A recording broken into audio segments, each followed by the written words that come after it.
Hello. Hi, my name's Pearl Hodeling, and I'm a senior in Kirkland House.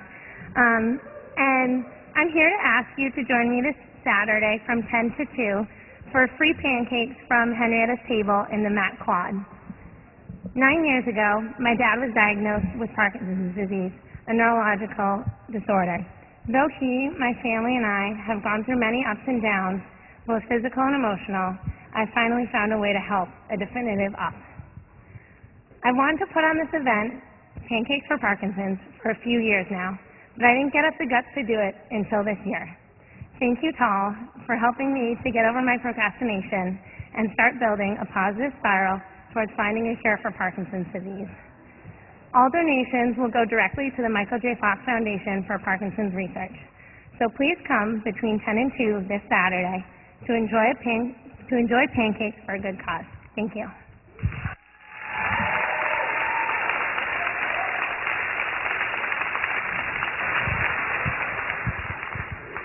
Hi, my name is Maureen Hilton, and I'm a fellow student of this class, and I work here at Harvard College. I would like to invite you all to my positive psychology presentation, which is next Friday, May 9th at 2 p.m. in Harvard Hall. The main goal, Hope for Next Friday, is to bring together in one room people interested in positive psychology here at Harvard. This includes Harvard administrators of all levels, the class's teaching staff, students, whether they are alumni of past positive psychology class, a current student of this class, whether college or extension school, or a student who hopes there's a positive psychology here in the future, and certainly anyone you would like to invite. Please let this be an opportunity for you to share your stories and the reasons why this class has impacted your life. In addition, to help the networking and socializing part of this gathering, the Harvard callbacks will be singing. The seniors who you may know, Gina, Skylar, and Kadar, will be singing their solos for possibly the last time here at Harvard. And there will be free food. Again, please feel free to invite anyone you like, especially fellow students who are hoping there is another positive psychology course in the future. No RSVP is necessary, just come. Because what will definitely leave a lasting impression on the Harvard administration is if together we create a little peak experience and fill a room of people who come together for the promotion of positive psychology. Please come next Friday, May 9th at 2 p.m. at Harvard Hall. Thank you.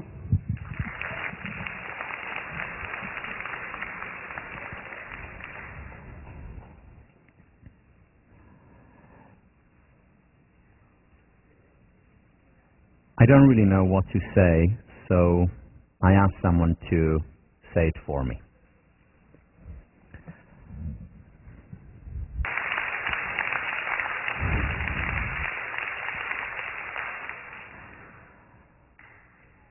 So, I need your help. I'm so very nervous. What can I do? Meditate. Thank you. Exercise. Now? You mean dance? Okay. Tell a joke. You tell a joke.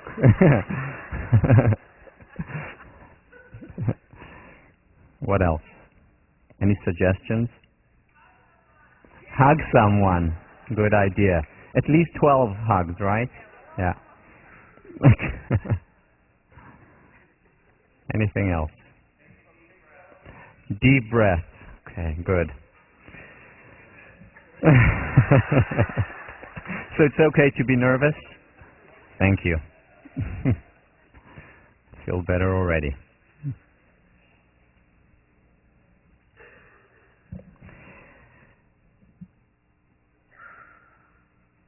So this is, for me, the last class at Harvard. Who else is in the same boat? Wow, your last class.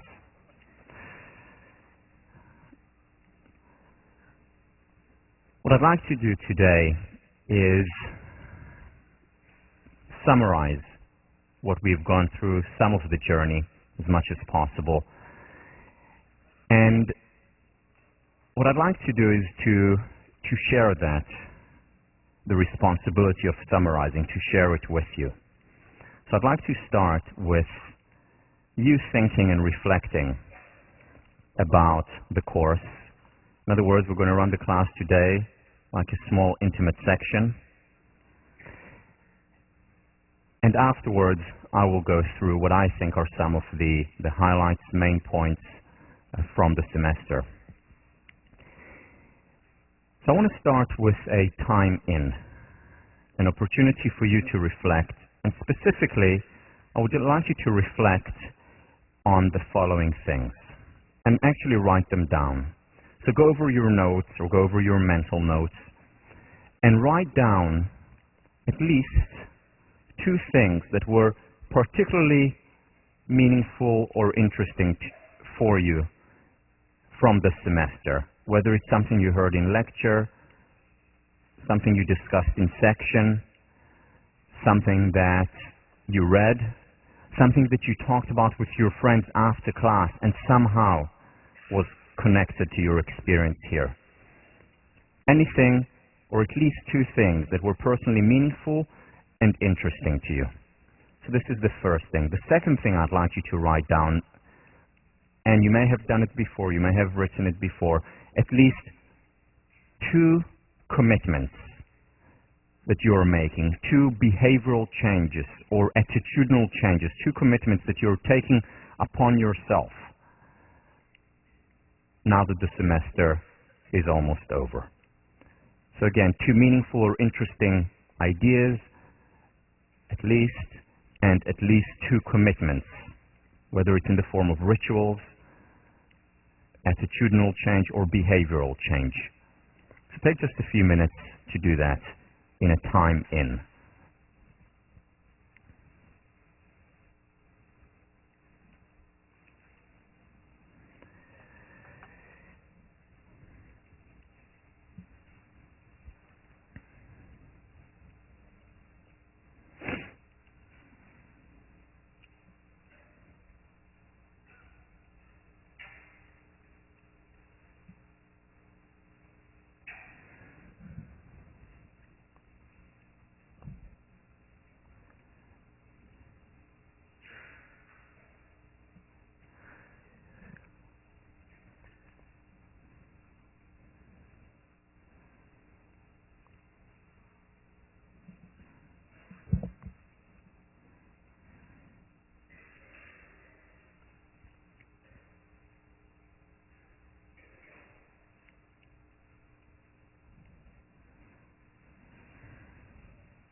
Okay. Now, what I'd like you to do, and this is completely voluntary, of course, is share some of the things that you have learned, or at least one thing that you learned that was personally meaningful or interesting to you from the semester, and, if you feel comfortable, the one of the two commitments, or both commitments that you've taken upon yourself with the person next to you, or with two people next to you. So take just 5 minutes to share with one another one interesting or meaningful thing and one commitment or two.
Yeah, he's at.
Okay.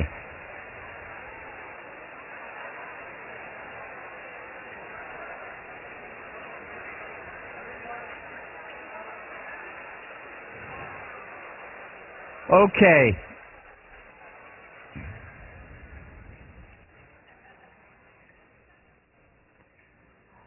I hope you continue the rest of the day and for the rest of your life sharing what you've learned, what you are learning, how you're growing. Now what I'd like to do is hear some of you just talk about one thing perhaps that you found interesting or meaningful. It could be directly from the class or something tangential. But what was meaningful or interesting for you this semester? And we have some microphones spread around the room, so if anyone would like to be the first one to volunteer, remember, courage is not about not having fear. It's about having fear and going ahead anyway. If courage was about not having fear, I would not be teaching this class.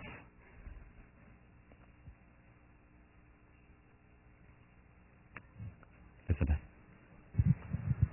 I think for me, what the most important thing was the idea of a self-concordant goal not being frivolous or selfish, but actually being something that one should actively pursue and can help the people around you more than by pursuing that which you're told to pursue.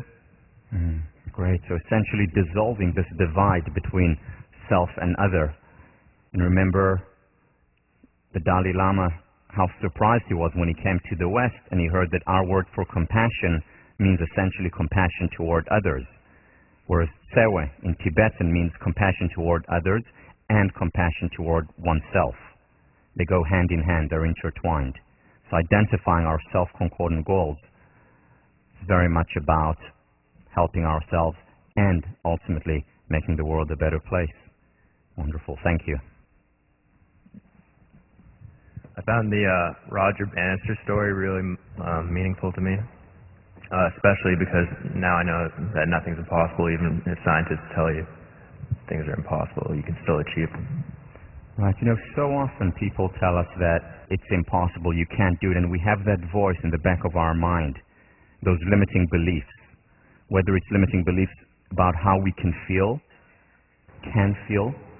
and what we can achieve. And what the Roger Bannister story does, what it helps us to do, is chip away some of these limitations and understand our potential. Thank you. Yes. The day when you told the story about your grandmother and how she was able to still see so much beauty in the world after everything she had been through was very, very moving for me. And that was really a unique experience to be so emotionally moved in this academic setting. So that was very powerful, and it really made me reevaluate the way I look at my life and the way that I appreciate the things that I have. Great, thank you. Thank you. Baruch. I really like the idea that we can get over bad things a lot quicker than we would anticipate. I just think that, so often we cheat ourselves with so much success, there's so much potential pleasure. But I think, this idea of going for it and that we'll ultimately get over it if it doesn't work out is really important. Right, yeah. So, just like when we achieve something good, we go back to base level and feel as we did before. Also when we fail. And it's a real liberating feeling to know that we're resilient, that we will recover. Thank you. Yes. For me, it was important to realize the balance between the rat racer and the hedonist, finding the balance between short-term benefit and long-term benefit. Right, so much of our life is about either or. Either I'm a successful rat racer or I'm a hedonist who has given up, essentially, on success. Whereas what we can very often do is reconcile the two. Eat the cake and leave it whole, so it seems. Future benefit and present benefit in one. Thank you. To seek to be known and not validated. The way you taught the class, opening up, let's say, each individual failure you had in your life, I found myself, my own failures. They're different, but they're the same. And I felt less lonely. Thank you. You know,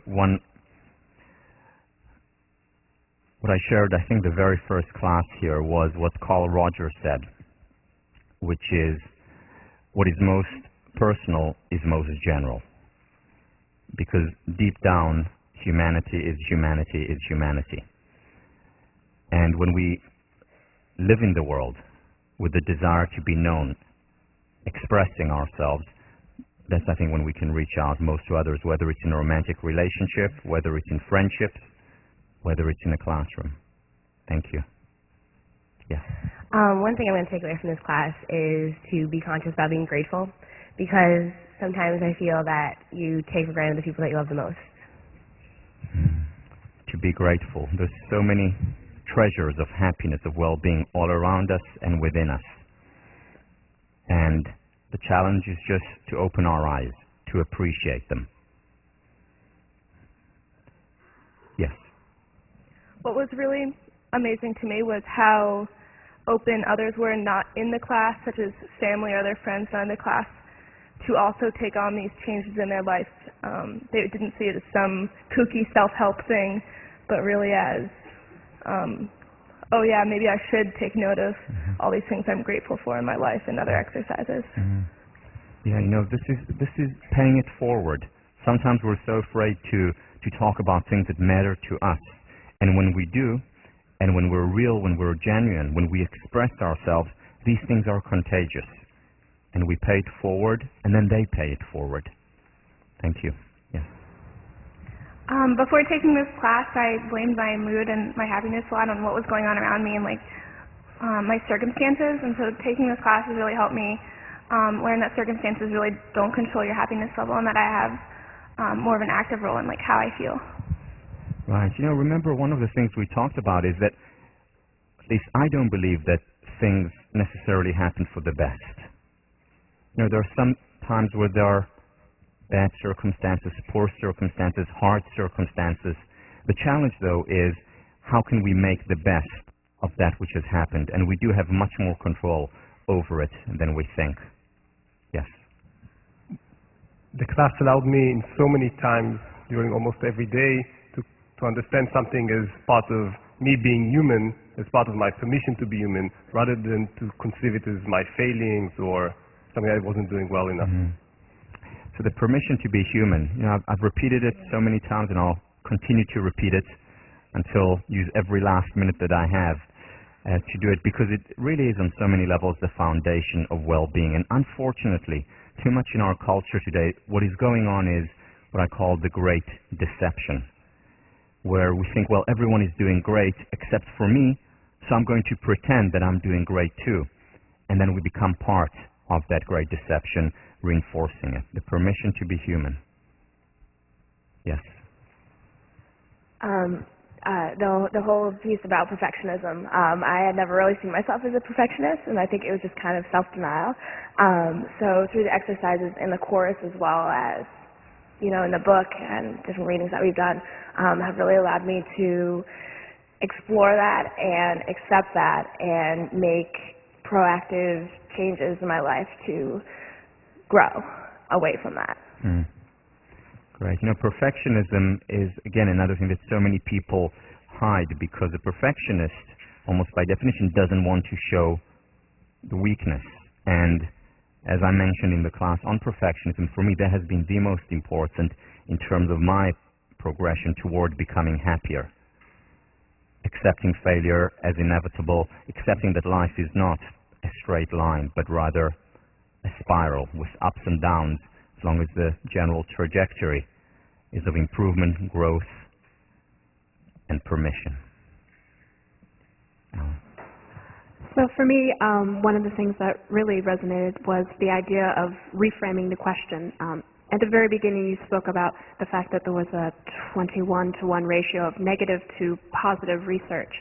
And as someone who will be going into research and neurobiology, it was really interesting just a reframing of a worldview to start thinking of, well, perhaps start looking at what is working in terms of research. And so I'll take that with me into my academics. Right. The importance of questions. Questions create our reality. Remember the question of the children on the bus, which most people completely missed. Remember years and years of research that was done in inner cities with at-risk population, where they missed the answer to how can we improve their lives. They missed it because they did not also ask the positive question. And it applies into every area of our lives, as I'll talk about soon. Yes. Before, I always procrastinate. That's my big problem for my academic. Now I improved a lot. So thank you very much. Thank you. Procrastination, 70% of students in universities complain about procrastination. It's a huge issue. And one of the ways to overcome it, the best way to overcome it, is to just do it. Just start. Remember the 5-minute takeoff. That's so important. Thank you. Yes. I was just really impressed with that reading that we read by Gilbert that was talking about how the good luck in your life and the wonderful circumstances you find yourself in are really your own making, and by changing your outlook and your patterns, you can really make a difference in your happiness day to day. Yeah. Now, so many people lead lives and think, well, only I didn't meet that person, if only this hasn't happened to me, I would have been happy. And understanding that so much of it is determined by our perception is very empowering. Yes. What's been most meaningful for me has been the fact that this class exists and that there's so many people interested in happiness, because in this culture here at Harvard, we don't always get the chance to really think about it. And as you said, you're just reminding us of what we already know, but it's also letting us know that we're not crazy for knowing it. Yeah, we're not. We're not alone, and we need that reminder, and other people need that reminder. And by reminding other people, we also remind ourselves. Thank you. Yes. For me, it was the concept of integrity, because I think we're all honest people, but it's the little things, the times each day when we compromise our beliefs or act in a way that doesn't align with how we think we should, and that really takes a toll on our self-esteem. And so the idea of being constantly aware of and maintaining our integrity, I think really stands to help us feel better about ourselves. Right, because, when we tell the truth, we're communicating a certain message to ourselves. When we express ourselves, we're communicating a certain message to ourselves. And the message is, my words count, I count. When we express, I'm good enough, don't need to put on a facade or impress. And that message, through self-perception theory, actually enhances how we feel about ourselves, not to mention that it helps interpersonal communication, and the world would be a better place if more and more people acted with integrity. Again, self and others divide dissolves. Yes. One of the phrases that you shared with us in your lectures that's really impacted me, and I've actually embraced as a kind of personal mantra, is learn to fail or fail to learn. There is no other way. And I kind of realized throughout the course of this class what a perfectionist I have been, and how much time throughout my life, my earliest memories, I've spent really torturing myself with anxiety and fear of making a mistake. And to reframe that and really look at those inevitable moments where I mess up as fuel for moving forward and as opportunities has been wildly liberating. So I thank you for that. Thank you. The notion of learn to fail and fail to learn, as you know, it's my personal mantra as well, is very liberating. It's liberating within the context of a relationship, within the context of our academic performance, within the context of an organization, on every level. And it's important to understand that there is no other way to learn, whether it's to draw a circle or to walk. It's just part of life. And if we accept it, we're much happier for it. Thank you. Elizabeth. What has been really meaningful to me in deciding what concentration to pursue is the idea of happiness as the ultimate currency and trying to kind of eliminate outside influences and really think about what is meaningful to me and what will make me happy in what I study. So thank you. Thank you. The ultimate currency. You know, many people say about Americans that one of the reasons why levels of depression are on the rise, one of the reasons why there are so many unhappy people, is because Americans have too high expectations. And that's not true. I disagree with it, and the research disagrees with it. It's not about having high versus low expectations. It's about having right versus wrong expectations. And it applies to many areas. But one of the things to understand is that where do we look to gain gratification from our life? Is it from, again, getting the next accolade, the next promotion, or that people tell us how wonderful our concentration is, or is it from doing what we want to do? In other words, being determined by the ultimate currency and understanding that happiness is the ultimate currency. Thank you. Yes. I feel that all this semester, all this year, in fact, I have been trying to, I've been either going to class or running to lab or just finding some way to fill up every hour of my day. And it seems like I'm constantly running from one place to another. And it seems like all my life I've been just essentially trying to fill up every hour of my day. And I feel what's really important and what I really got from this is what you said about doing less is more. And it's something I'm definitely going to keep in mind the next 3 years I'm here. Yeah, less is more. Quantity affects quality. And we so often wonder, how come I'm not happy? I have so many things in my life that are wonderful and amazing. And that could be part of the problem, because more is not always better. Not easy to simplify, but so very important. So very important. Yes. The concept of simplicity on the other side of complexity is so hopeful for me, because when you grow up in life, you add all these variables and it becomes more and more complicated. And as the entropy builds up, there's a certain frustration about, not being able to simplify. But when you say at the top of the complexity is when you realize the beauty of realizing that the simplicity comes after complexity, not before complexity. The knowledge of complexity, that's an amazing concept. Right. So Oliver Wendell Holmes, who talks about the simplicity on the other side of complexity, and that applies whether it's to ideas. And again, this class, most of it was very simple. There were no very complicated concepts here. But many of them are the simplicity on the other side of complexity. Same on an individual level. Same on an individual level. Very often we go through hardships and our life is so difficult. We go through a crisis, through a crucible.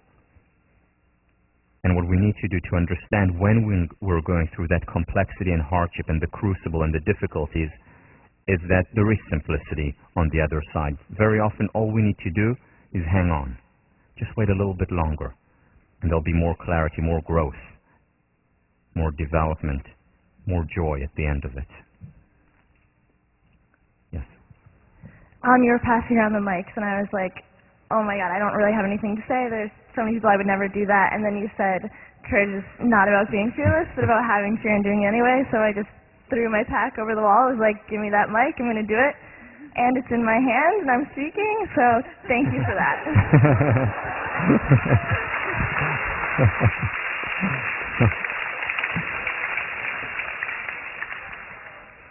That's what it's about. It's about behavioral change, not in theory. Good. Yes. You've spoken in the past few lectures about an anonymous world and about how we would live if our actions were anonymous. And I think that knowing what we want and actually pursuing what we want can be very challenging, even frightening. And it just seems like you really know what you want and have pursued and pursue what you want, and I think that's something to be really proud of. And you definitely seem to practice what you preach or teach, and I have an enormous amount of respect for you because of that. Thank you.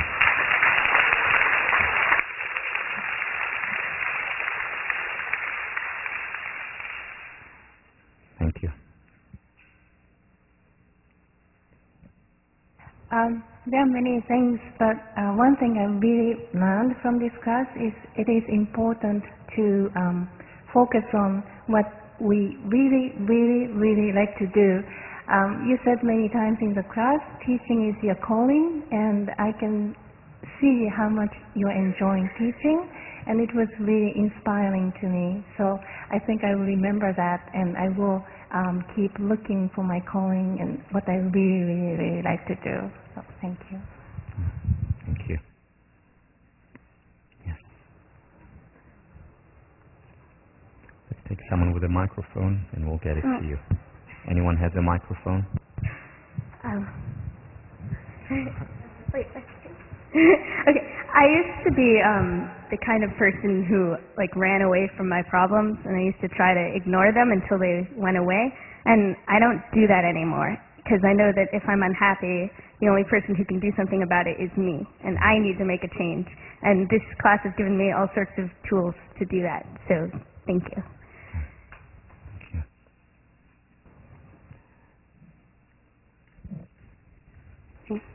I just wanted to thank you for the idea of the power of commitment, because it helped me get my job, in something that I want to do, which is journalism, versus something that I wasn't as excited about doing, which was like PR.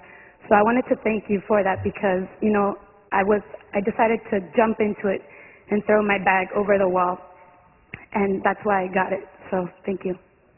Thank you. You know,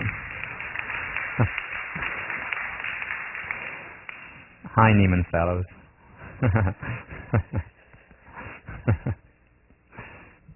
Yes. I remember that you talked about when you stretch a muscle, it gets stronger, and brought up the idea of the stretch zone. And I didn't realize how much stronger I would become when I stretched myself and did things that were things in my stretch zone and my panic zone. I just thank you, because I think this class has really been the roadmap a lot of us have needed to change and become happier. So thank you. Thank you. Good afternoon, everyone. I'd like to, first of all, say you're great. And, yeah.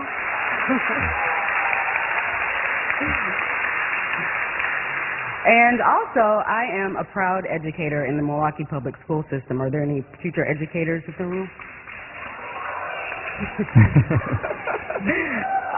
And what you speak of as, well, Albert Bandura and the theory of self-efficacy is so very important. And anyone who is interested in youth empowerment or education, it's very, very important, number one, to have high expectations for our children, especially children of color. Because as an educator, I see what Bandura talks about and what DeWitt talks about, this diminished sense of reality for these kids that produces a whole other world for them. So, I just want to really focus and kind of stress that, and thank you for sharing that, that it's important to have high expectations for children and for yourselves, of course. Right. Beliefs are self-fulfilling prophecies. We so often create the world, our world, and the world of those around us based on our beliefs.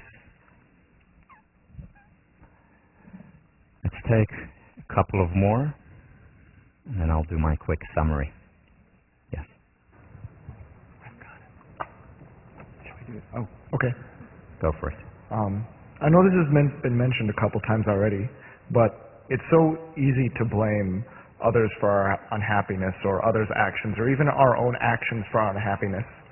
But you've talked so many times about what's going on in our own subconscious and how what our subconscious may be doing might actually be preventing our unhappiness, or preventing our happiness rather. And it just brought me back to Marva Collins and how if a student did something wrong, she made them go through the alphabet and say these are all good things about me. And it's really been enlightening to try to think about, how am I thinking? What am I not doing to others, or not what others are doing to me, but what am I thinking that's preventing me from being a happier person? Mm-hmm. Thank you. That's wonderful. Thank you. Let's take 2 more. So up there. I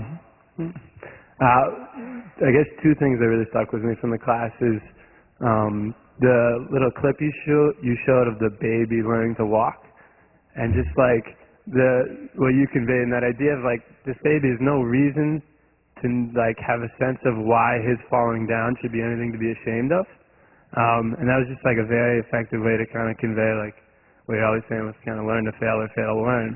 That really stuck with me, and also your own willingness to describe your own kind of rises and falls as you went through your own study of psychology and your experiences at Cambridge and at Harvard, and just your willingness to be very open about it is kind of empowering. Like for me, as I'm about to graduate and I go forward and kind of maybe don't know exactly what you want to do, and you consider different options, and obviously that fear of failure, especially when you're coming from a place like Harvard, is maybe especially acute, and it's just your willingness to share those experiences empowering, at least I feel it, as I kind of question the choices I'm going to make. So I really appreciate that.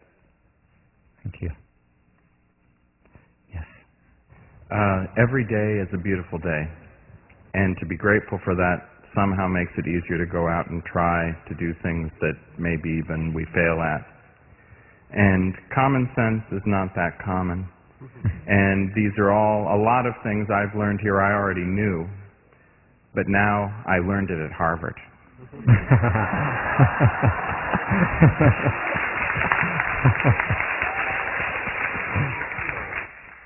Great. All right, let's take 1 more. All right, so I'm a senior and I'm leaving, so this is my last lecture class at Harvard. And so I apologize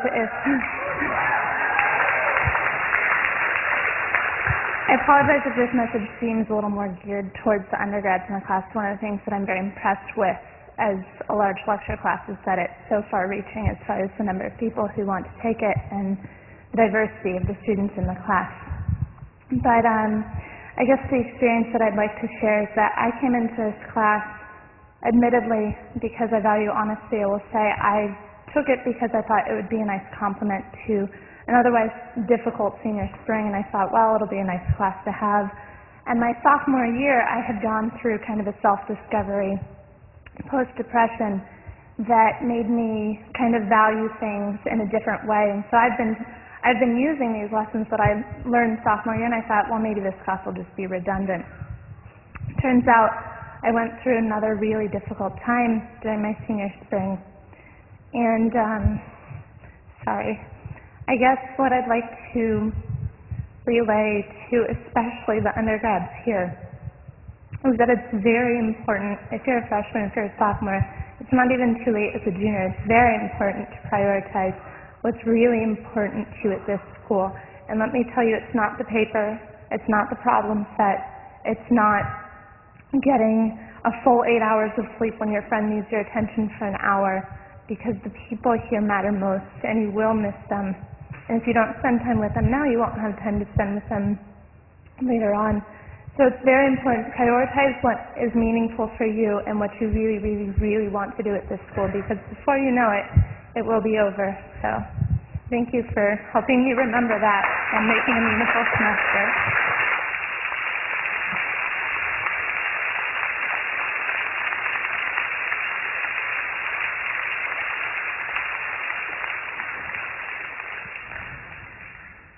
Thank you, thank you, thank you.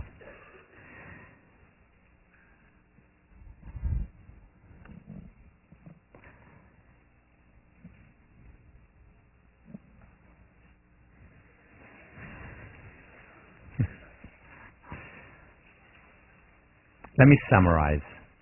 All of these things you've already mentioned before. These are not necessarily the most important. These are the ones that, for me, without looking back on my notes, came up. First, the questions that you ask. The questions that you ask will very often determine the quest that you take. And if we only ask the negative questions, such as why do so many of these individuals fail, then we won't see the potential for greatness that exists in each individual. If we only ask, well, how can my relationship be improved, then we will not see all the wonders and the treasures and the miracle that exists in the person next to us. We also need to ask the positive question, what is good about my relationship? What is great about my partner? What is wonderful about myself? What is meaningful to me? What is pleasurable to me? What am I good at? Questions start a quest. And the kind of quest that they start depends on the quality of the questions that we ask. The 4-minute mile. Beliefs create reality. Not only beliefs, but to a great extent, how we perceive reality is what actually comes true. Marva Collins believed in her students, believes in her students, and miracles happen. Those unteachable ones become extraordinary because of beliefs. Remember John Cotter's study, once again, about business school graduates. Two things distinguish the extraordinary from the rest.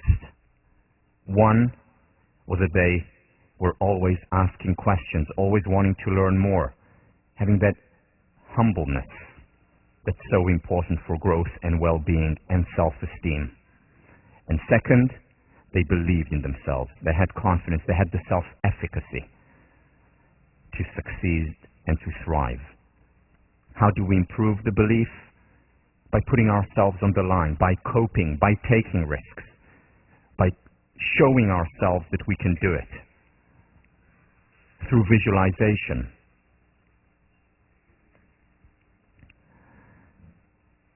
There are no shortcuts to success. Learn to fail or fail to learn. It is no coincidence that the most successful, extraordinary people in history were also the ones who failed the most. Whether it was in sports, Babe Ruth, who struck out more than any other player of his time, but also hit the most home runs. Whether it was Michael Jordan, who described his failures time and time again, whether it's taking the game-winning shot where he didn't make it, or practicing over and over again.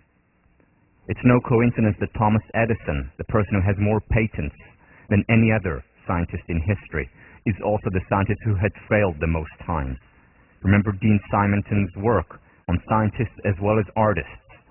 The most successful ones were also the ones who failed the most. There is no other way to learn. Moreover, if we accept this,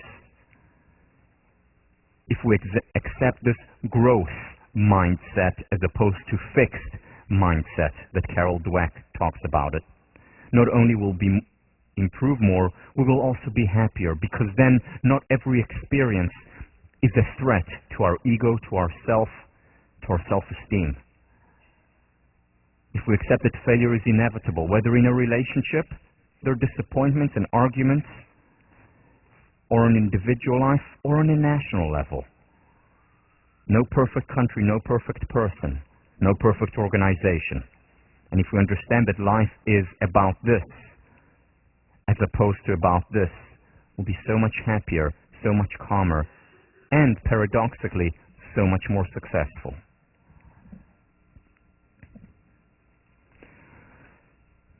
The permission to be human. There are two kinds of people who don't experience painful emotions. Who are they again? The psychopaths and dead people. I'm so glad none of you are psychopaths and that you're all alive. It makes the class so much better. So much safer. You're not going to come out of this class experience a constant high. No one experiences a constant high. You're going to continue to have those ups and downs. The only difference, I hope, that you will experience now is that when you experience a painful emotion, you will look at it and say, oh, I'm human. It hurts. I wish it weren't that way. But I accept it just like you accept the law of gravity. Because the law of gravity is as much part of physical nature as painful emotions are part of human nature. Permission to be human. We talked about many interventions that work in this class. Most interventions don't work, as we've seen, whether it's with the Somerville study or others. Journaling works. When we write, when we open up, whether it's in writing or sharing with a person we care about, and it can be a therapist, it can be our best friend, our partner. When we share, when we open up, we're able to make sense, create a sense of coherence, in the words of Antonovsky, about the experiences of our lives and enjoy higher levels of happiness. It works. There are so many treasures of happiness all around us and within us. And the question is, do we notice them or do we take them for granted? Remember the word appreciate. It has two meanings. One is to say thank you for something, which is a nice thing to do. Again, Cicero called gratitude the highest of virtues. It's a nice thing to be grateful. The second meaning is no less important. Appreciate means to grow. And when we appreciate the good in our lives, when we appreciate the good in our relationship, when we appreciate our partner, our friends, our classmates, when we appreciate our country, the good grows. Unfortunately, the opposite is also the case. When we don't appreciate, the good depreciates. There is no perfect relationship, no perfect person, no perfect country. The important thing, though, is to focus on what is working. Appreciate it so that it appreciates. So many people wonder why they're not happy, even though they have all the things that they want to in their lives. Why? Because there can be too much of a good thing. Remember my favorite piece of music? Whitney Houston, And I Will Always Love You. Straight 10. Second favorite, Beethoven's Ninth. 9.5. Play together, noise. Not 19.5, not 10, not 5. Noise. There can be too much of a good thing. Easier said than done to simplify, but remember that a much better predictor of well-being than material affluence is time affluence. Simplify, assert yourself, say no at times when it's appropriate. Find out what you really, really, really want to do with your life and do it.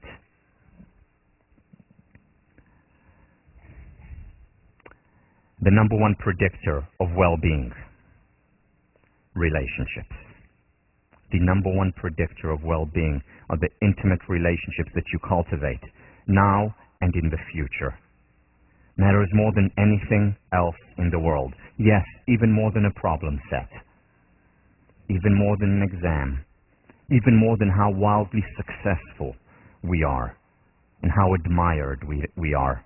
Yeah, that will lead to a spike in our well-being. Very quickly we'll go back to base level, just like the tenured professors went back to base level, just like the lottery winners and the highly successful individuals who thought they had made it and then went to base level and below because they didn't know what would make them happier.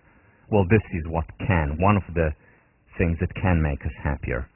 And to cultivate relationship means to invest in them, to put time into them, to share, to open up. Just like we would invest if we found our ideal job, ideal workplace, we would start to invest then. Same with relationships. Remember, movies end where love begins. It's about cultivating the relationship after the screen comes down, after the sun sets. That's where the investment, that's where the return on investment comes.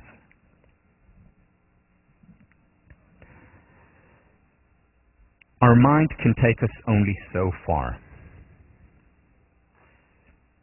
You know, I know positive psychology pretty well. I apply everything that I talk about here. However, I really think that if I was not cognizant of the mind-body connection and applying the mind-body connection to my life, I would be far less happy than I am today. Why? Because I would be compromising on my base level, God-given, genes-given level of well-being. Because when we don't exercise, it's like taking a depressant. And then we have to fight our nature. And it's very hard to fight our nature. It's very difficult to enhance our levels of well-being as is. To have to also fight against nature is incredibly difficult. So remember the wonder drug. Exercise at least 4 times a week for 30 minutes.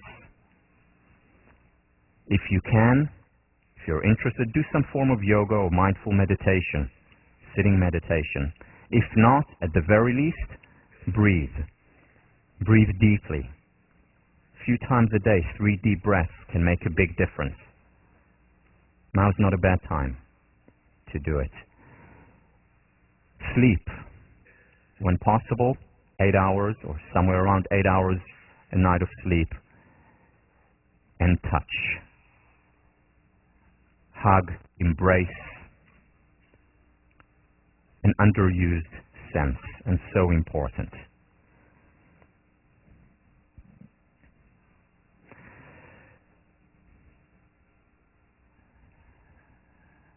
Be known rather than validated. And again, all of us have the need to be validated. It's not about getting rid of our dependent self-esteem, but it is very much about, first and foremost, being known, expressing rather than impressing. Life becomes so much lighter, so much easier, so much more exciting when we're about expressing ourselves, being known rather than being validated, whether it's with our romantic partner, our family, our friends, our colleagues, our class. The foundation of the growth of intimacy and passion in long-term relationships. Easier said than done, but so important. Now, I tried to have top 10, but I couldn't. I had to have one more, so you'll have to excuse me. The last one, and one that brings together all the others on so many levels, is the one about change.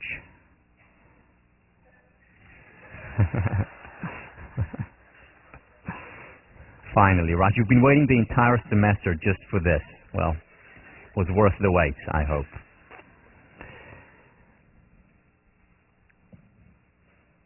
There are 2 types, I mean there are many types, but there are also 2 types of graduates from 1504 or any other class or workshop that is about attaining higher levels of happiness.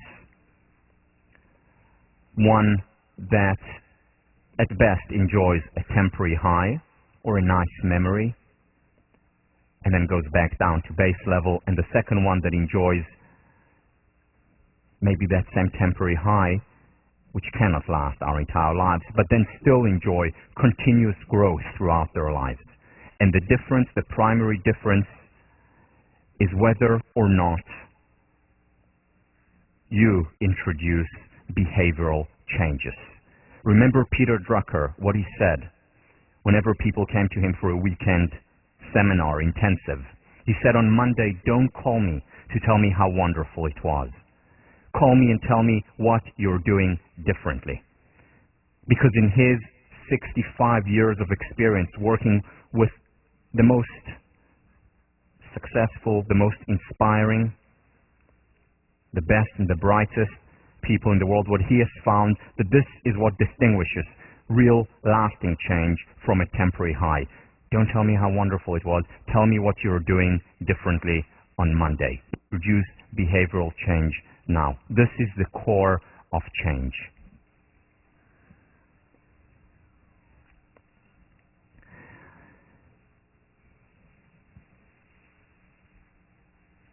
What you learned in this class, hopefully, is only the beginning. Only the beginning, because remember, once again, Kosser's study, the people who succeed the most, who are happiest, who succeed the most in the ultimate currency, in the long term, are ones who are lifelong learners, always asking questions, always finding out more. There are many people with good intentions. Many people with good intentions, but good intentions are not enough. What we also need is the foundation, the empirical, rigorous, scientific foundation of things that work. And when we know these things, then we pay them forward, then we share them. In psychology, among the other social sciences and humanities, what you got here at Harvard, what you're getting here at Harvard, is that foundation that can make the world a better place. I don't teach this class only because it's fun for me. It is fun for me. Yes, it is very pleasurable to me. I told you I can't wait for Tuesdays and Thursdays to share what I care about most with you. Yes, it's fun. But I don't just do it because of that. I do it because I think the ideas of some of the great psychologists that I've quoted and cited and discussed, their ideas can change the world for the better. Maslow, back in 1954, wrote, "I'm not only the disinterested and impersonal seeker for pure, cold truth for its own sake. I'm also very definitely interested and concerned with man's fate, with his ends and goals, and with his future. I would like to help improve him and better his prospects. I hope to help teach him how to be brotherly, cooperative, peaceful, courageous, and just. I think science is the best hope for achieving this. And of all the sciences, I considered psychology most important to this end. Indeed, I sometimes think that the world will either be saved by psychologists in the very broadest sense, or else it will not be saved at all." In the broadest sense of psychologists. That doesn't mean that you now have to go on and get a PhD in psychology or to concentrate in psychology. But it means to be cognizant, to be self-aware of what is going on in here, the most wondrous and amazing entity in the universe. To understand what's going on here and there and here and how they're connected, and to share it by being practical idealists.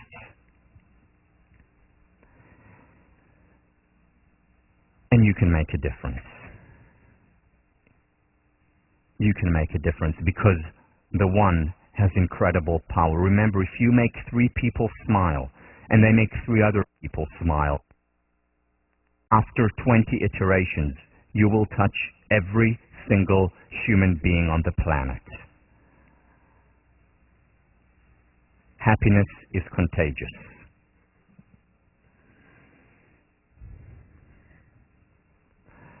Let me show you one last video of how happiness and joy is contagious. That is going to make you laugh now. Ready?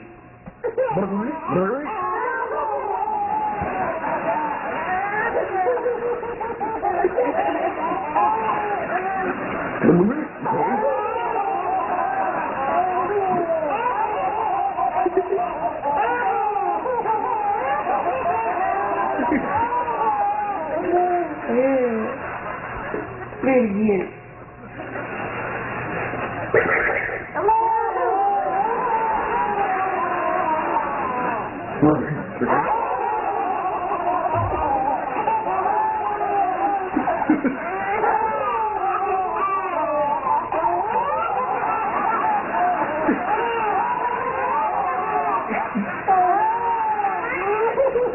Daddy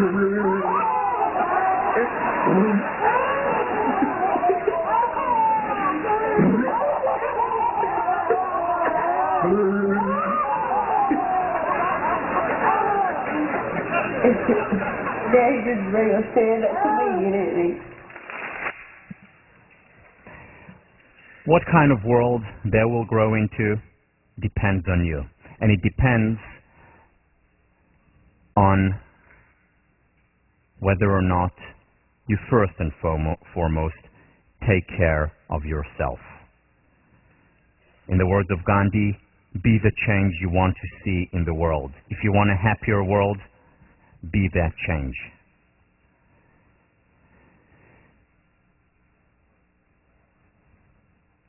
Oh, the places you will go. I would like to remind you that every time you go to a place, and very often you will fly to a place, that every time you go, you will hear something that hopefully will trigger, hopefully will remind you how important it is to take care of yourself. Because to take care of others, you first and foremost need to take care of yourself. You know, when you fly, and the flight attendant says, in case of an emergency, and the oxygen mask comes down, first help yourself before you help others who need your help. Because that is the source, the foundation of the golden rule. It is the foundation of a better world, the ultimate currency. So each time you go to one of those wonderful places, exotic or otherwise, remember to simplify. Remember to take care of yourself. Remember to exercise. Remember to assert yourself and say no when appropriate. Remember to cultivate your relationships. Remember what it is that is really, really important for you in your life.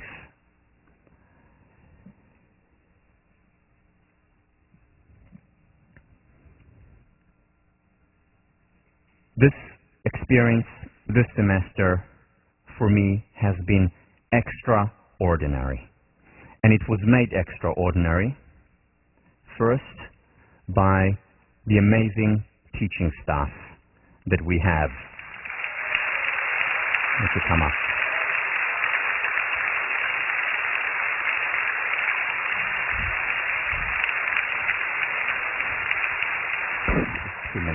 Two minutes, not more, okay? You have no idea what kind of work was going on behind the scenes.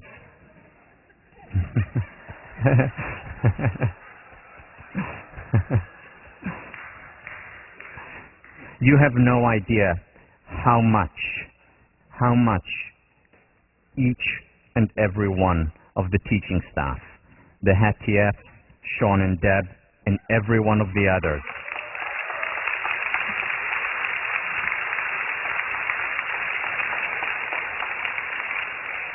how much time they put into cultivating that relationship with you, how many hours they spent, how many mindful and heartful moments they spent. So I would like to thank them, and I would like you to thank them for their presence, for who they are. So thank you. Come on, come on.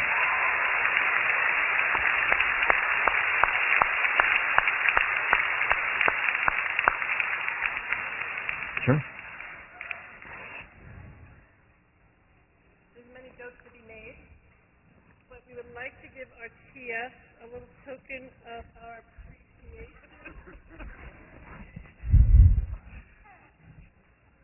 A way to celebrate their hard work. Thank you. Okay.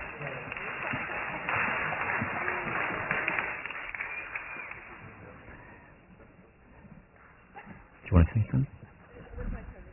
It's your turn. My turn. Thank you. Okay, quick.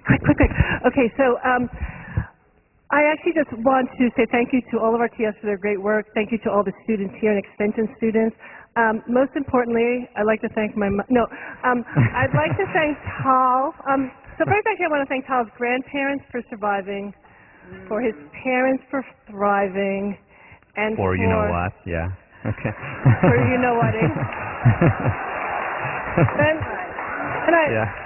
I'd like to thank Tammy for putting a smile on Tal's face, and Sherelle and David for sharing him with us, and for the opportunity for all of us to be a little more human because of her humanness. So thank you. Thank you.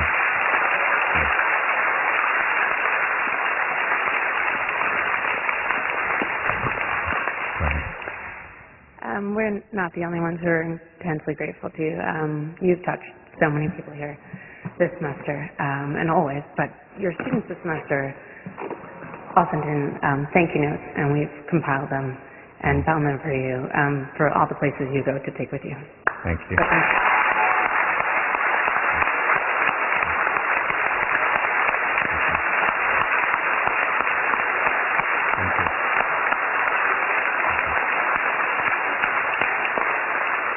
That is volume 1 of the gratitude book, where more letters are coming in, so you can still send them. And finally, it wouldn't be, we want a token for you to always remember this class and this great opportunity, something that we would hope you would use every time you teach this class in the future. I mean, no pressure. And because you are our king leader, and it's time. Thank you. Thank you. Thank you. Thank you. Thank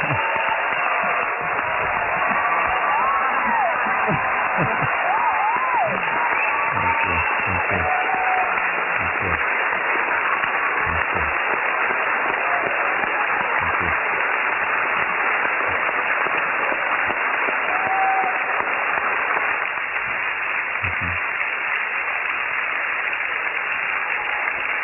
Thank you. Just one more thing. One more.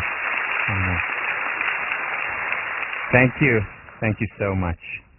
Just want to say 2 more things. I know we're over time. I'm really sorry. Well, 1 minute.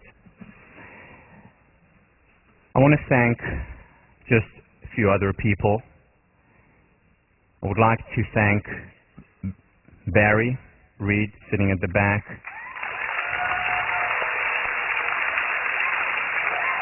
And the wonderful crew who are bringing this class to your homes, to your computers. And finally, I would like to thank you.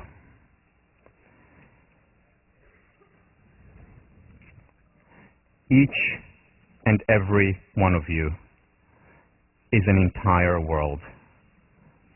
A world in the making. In the making of this world. Your world, our world, a better place. So thank you, and take care. Take good care. Thank you.